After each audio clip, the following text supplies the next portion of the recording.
Jadi mesej ini jelas menghimpunkan orang ramai yang kami pun tak kenal. Siapa yang datang pada hari itu sebenarnya? Moga berilah kemenangan kepada kebenaran ini, ya Allah. Amin.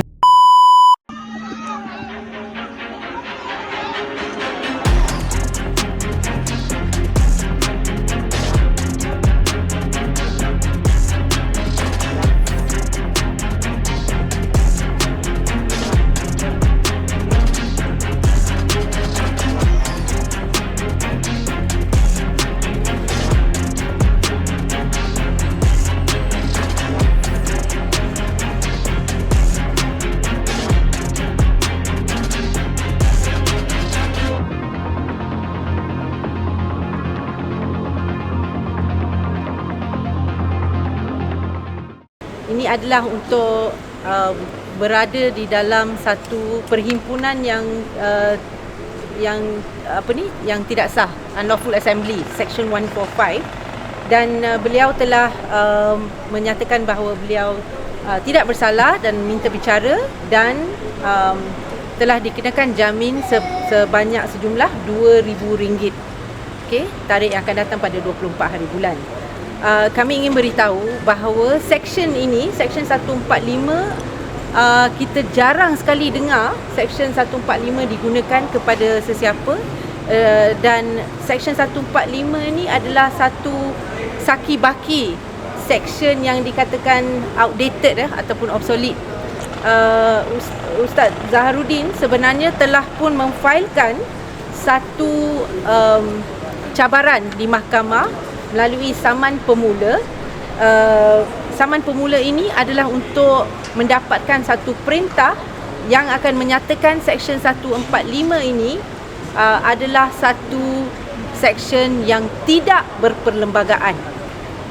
Kenapa kita cakap ia tidak berperlembagaan? Kerana ia akan menghalang dan menghadkan hak berhimpun. Dan kita sangat terkejut bahawa kerajaan Madani ini telah menggunakan section yang dikatakan tak pernah digunakan. Jarang sekali. Lapuk untuk aktivis-aktivis yang ingin menyuarakan isu mereka di kampung Sungai Baru. Kenapa mereka menggunakan section ini? Sedangkan telah diberi jaminan bahawa semua rakyat ada hak untuk berhimpun secara aman.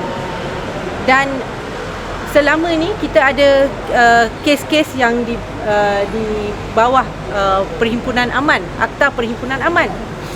Jadi kenapa pula macam ikut belakang tiba-tiba guna section 145, sedangkan Akta Perhimpunan Aman telah diumumkan kita boleh berhimpun di mana-mana sahaja secara aman tanpa perlu apa-apa permit. So bagaimana pula Ustaz Zaharuddin sekarang ni didakwa di bawah kes section 145?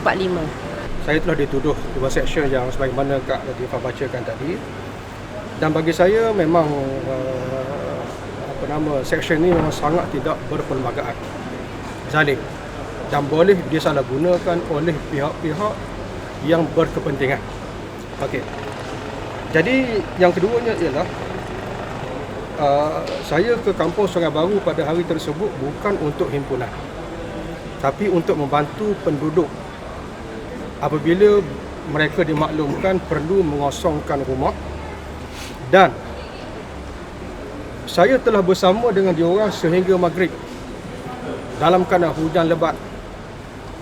Barang mereka dikeluarkan dan dibiarkan di tengah hujan sehingga menyebabkan banyak barang-barang elektronik yang rosak, termasuk Al-Quran sendiri terbiar kena hujan, disebabkan memang tak ada tenaga yang bantu dia orang.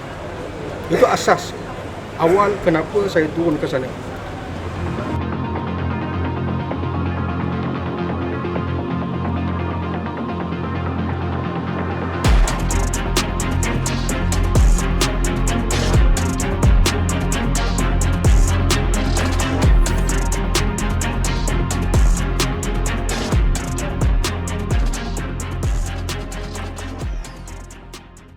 Dan saya nak share satu perkara, kenapa ramai turun pada hari tersebut tidak sebagaimana sebelumnya.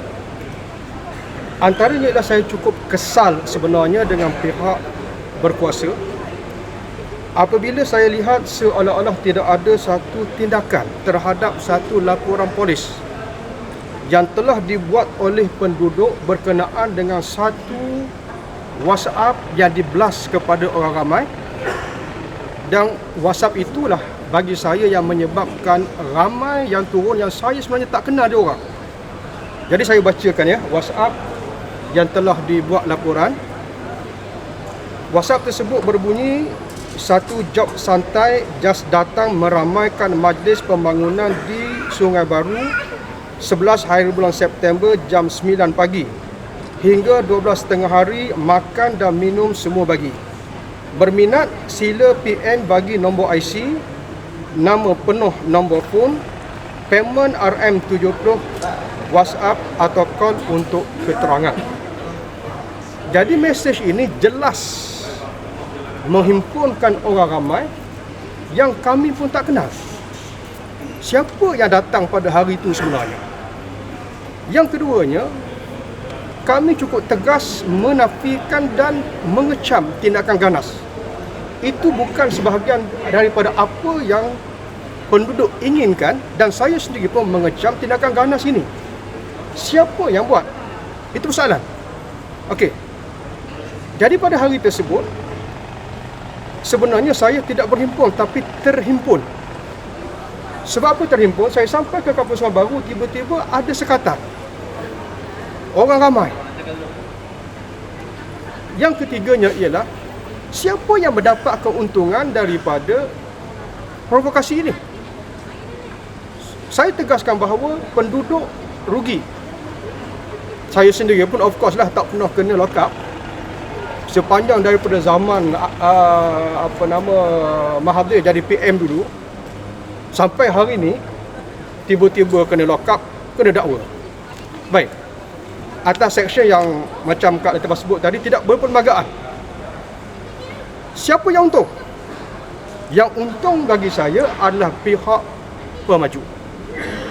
Yang pertama, dari segi heboh ataupun kekecohan yang berlaku ini digunakan oleh peguam pemaju sebagai hujah di mahkamah untuk tidak lagi membenarkan penangguhan perobohan. Siapa yang untung? Pemaju. Penduduk rugi. Yang kedua, dengan perkara yang berlaku ini, termasuk cuba mengaitkan saya dengan 7 orang yang dituduh sebelum ini yang saya tak kenal, itu adalah dilihat sebagai usaha untuk nak mendamejkan aktivis-aktivis yang membela isu rakyat. Kami tak setuju. Jadi ini yang saya tengok, siapa sebenarnya yang, dan pihak polis patutnya tangkap siapa yang buat mesej ini sebenarnya. Jangan tangkap kita orang. Bagi kita orang nak pergi bantu penduduk, hampa pergi sekat, kami tersekat dan terhimpun. Itu hakikat dia. Jadi terima kasih lagi bagi pihak saya, ucapkan kepada Kak Latifah dan juga tim beliau yang membantu saya berhadapan dengan kes ini. Takbir! Allah! Bangkit demi keadilan! Lawan tetap